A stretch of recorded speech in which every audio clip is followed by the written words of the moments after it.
ৰবি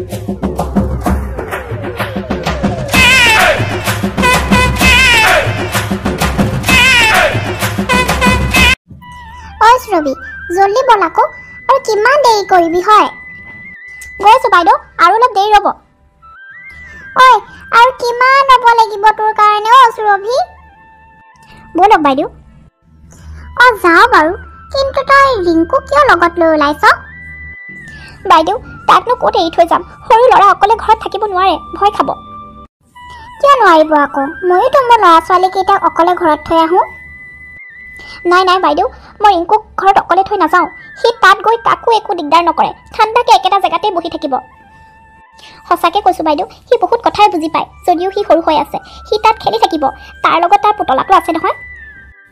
নহয় ৰবি তই কথাটো বুজি পোৱা নাই আমাৰ ইয়াৰ বাইদেউবোৰে কাম কৰা মানুহৰ লগত তাহাঁতৰ সৰু ল'ৰা ছোৱালী গ'লে বহুত বেয়া পায় তই এতিয়া নতুন যে সেইকাৰণে ৰিংকু অকলে এৰিব টান পাইছ কিন্তু লাহে লাহে তোৰ অভ্যাস হৈ যাব বহুত এতিয়া দেৰি হৈছে তেনেহ'লেচোন মই বৰ বিপদত পৰিম বাইদেউ ৰিংকুক ঘৰত অকলে এৰি থৈনো মই কামলৈ কেনেকৈ যাম তই চিন্তা কৰিব নালাগে দে তই এটা কাম কৰ তাক আমাৰ ঘৰত থৈ আহ আমাৰ ডাঙৰ ছোৱালীজনীয়ে তাক চাব পাৰিব কিন্তু বাইদেউ সি যদি মোক বিচাৰি কান্দে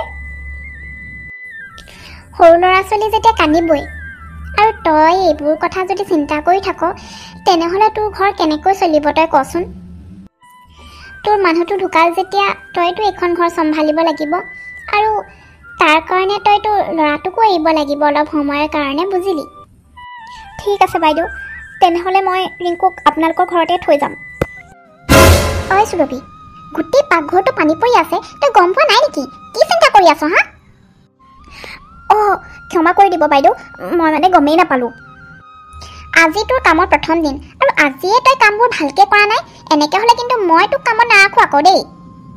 নহয় নহয় বাইদেউ মই আজিৰ পৰা ধ্যান ৰাখিম মোক কামৰ পৰা নুলিয়াব মোক এইটো কামৰ খুবেই প্ৰয়োজন আছে মোৰ ল'ৰাটোৰ কাৰণে ঠিক আছে এতিয়া কথা কম আৰু কামত লাগ জলদি ল'ৰাটোৱে কিনো কৰিছে বৰ চিন্তা লাগিছে তাক এৰি আহিবৰ মোৰ একেবাৰে মন নাছিলে কিন্তু কাম নকৰিলেওতো নহ'ব কাম নকৰিলেনো মই তাক কেনেকৈ ডাঙৰ কৰিম কিমান যে কান্দে নহয় এই ল'ৰাটোৱে কিবা খাবি নেকি ৰিংকু তোলৈ মই বিস্কুট লৈ আহোঁ তই নাকান্দিবি দেই আৰু ভণ্টি তই ৰিংকুক চাবি হা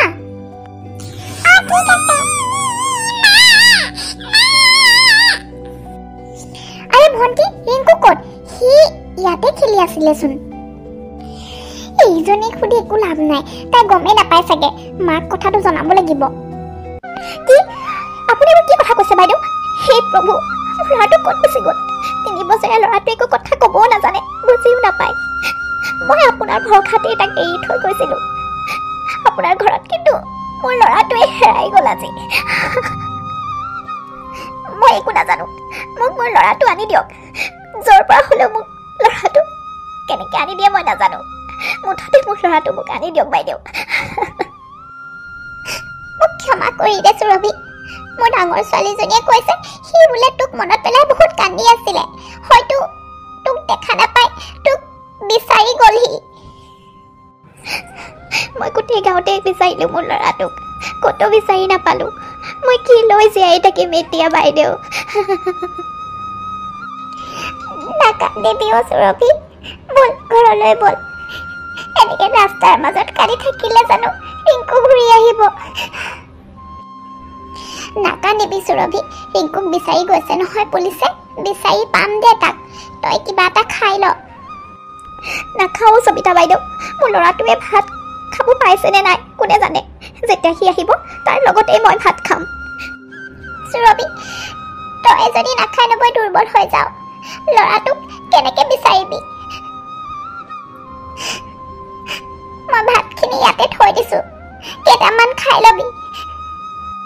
ৰিংকু তই ক'ত গুচি গ'লি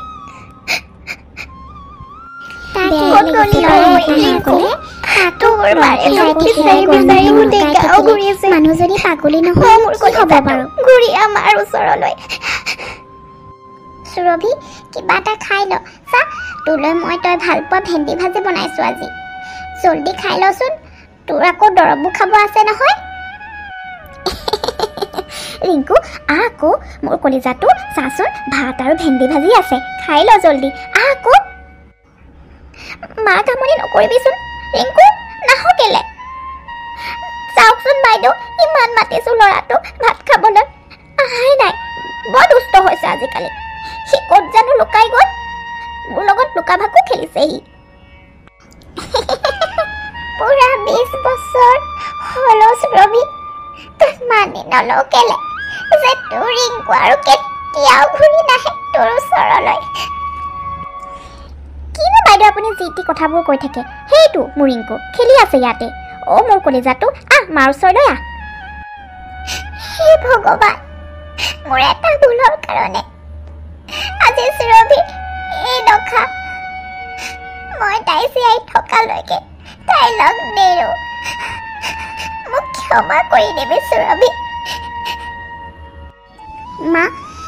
এখেতে কৈছে যে তেওঁ মালিকজন হেনো ডক্টৰ হয় কিজানি আমাৰ সুৰভি মাহী ঠিকেই হৈ যায় বা সেইজন ডক্টৰৰ ওচৰত চিকিৎসা কৰালে কিন্তু মিনা তেখেতেতো বহুত টকা ল'ব ইমান টকানো ক'ত আছে আমাৰ ওচৰত চিকিৎসা কৰাবলৈ সুৰভিৰ নহয় মা তেওঁ বোলে বহুত ভাল মানুহ আমাৰ নিচিনা দুখীয়া মানুহক বিনামূলীয়া চিকিৎসা কৰে বলক না মা এবাৰ মাহীক লৈ যাওঁ ঠিক আছে তেনেহ'লে যাম বাৰু চাওক এখেতৰ গা বহুত বছৰৰ পৰা বেয়া হৈ আছে চ' এখেত ঠিক হ'বলৈ অলপ টাইম লাগিব আৰু এখেত মোৰ অবজাৰ্ভেশ্যনত থাকিব লাগিব কিছুদিন আপুনি এটা কাম কৰক এখেতক কেইদিনমানৰ কাৰণে মোৰ হস্পিটেলত এডমিট কৰাই দিয়ক আমি এখেতৰ কেয়াৰ ল'ম কিন্তু ছাৰ চিন্তা কৰিব নালাগে মোৰ হস্পিটেল আমাৰ ঘৰতেই আছে মানে টপ ফ্ল'ৰত চ' এখেত এনি টাইম মোৰ চকুৰ আগতেই থাকিব হ'ব তেনেহ'লে ছাৰ কিন্তু আমি এক লগ কৰিব আহিব পাৰিমনে অঁ পাৰিব আপুনি ভাত খাই লওক আণ্টি আপুনি যদি নাখায় ময়ো কিন্তু ভাত নাখাওঁ দেই কিয় নাখাবি আকৌ তইতো মোৰ পুতলা হয় মোৰ ৰিংকু হয় হু ল মই খুৱাই দিছোঁ আহ খাই লহি ৰাহুল তই কিয় এই মানুহজনীৰ পিছত লাগি আছ তই এজন ডক্টৰ হিচাপে তোৰ বহুত কাম থাকে কৰিবলৈ এই দুখীয়া মানুহজনীৰ ওপৰত এনেই টাইম ৱেষ্ট কিয় কৰি আছ আৰু তাইৰ পৰাতো তই ফিজো লোৱা নাই নহয় অ' মা কিবা এটা কথা নিশ্চয় আছে এওক দেখিলে কেলে জানো মোৰ বৰ আপোন আপোন লাগে হয়তো মই এখেতক ঠিক কৰিব পাৰোঁৱে বা মা আৰু এটা কথা সকলো বস্তু টকাৰে জুখিব নাপায় এখেতৰ ট্ৰিটমেণ্ট কেৱল মই মানৱীয়তাৰ খাতিৰতহে কৰিছোঁ মা আৰু মোৰ ওচৰত টকাৰ অভাৱটো নাই কেইজনমান মানুহক যদি মই বিনামূলীয়া চিকিৎসাও কৰোঁ মোৰ টকা শেষ হৈ নাযায় মা ৰিংকু চাচোন মই কি আনিছোঁ তোৰ কাৰণে তোৰ সকলোতকৈ মৰমৰ পুতলাটো তোৰ মনত আছে তই এইটোৰ লগত বহুত খেলিছিলি ৰাহুল এই মানুহজনী এইবোৰ কথা কেনেকৈ জানে যে এইটো তোৰ সৰুকালৰ পুতলা আৰু তোৰ বৰ প্ৰিয় আছিল এই পুতলাটো মানে এখেত তোৰ মোৰ কি মা ৰাহুল তই প্ৰায় সুধি থাক নহয় যে তোৰ 3 বছৰ আগৰ ফটো কিয় নাই আমাৰ ঘৰত আজি তোৰ সেইটো প্ৰশ্নৰ উত্তৰ দিয়াৰ সময় আহি গ'ল আচলতে তই ৰিংকু হয় আৰু এখেতেই তোৰ নিজৰ মা তোক মই 20 বছৰৰ আগত এটা ৰাস্তাত পৰি থকা পাইছিলোঁ আৰু সেইটো সময়ত তই এই পুতলাটো হাতত ধৰি আছিলি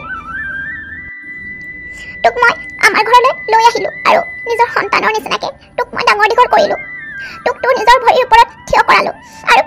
তয়ো মোৰ পুত্ৰ হোৱাৰ সকলোখিনি সুখেই মোক দিলি কিন্তু এতিয়া এই সকলো সুখ তই তোৰ নিজৰ মাক দিব লাগিব যোনে ইমান বছৰে তোৰ কাৰণে ৰৈ আছে তোক বিচাৰি হাবাথুৰি খাই আছে মই আহি গ'লোঁ মা তোমাৰ ৰিংকু মা আৰু তোমাক মই কেতিয়াও এৰি থৈ নাযাওঁ মা সদায় তোমাৰ লগতেই থাকিম মই গম পাইছিলোৱে তই মোৰ ৰিংকু হয় বন্ধুসকল আমাৰ কাহিনীটো আজি ইয়াতে সমাপ্ত হ'ল আশা কৰোঁ আপোনালোকে চাই ভাল পালে আৰু লাইক ছাবস্ক্ৰাইব কমেণ্ট শ্বেয়াৰ কৰিবলৈ কিন্তু নাপাহৰিব ধন্যবাদ।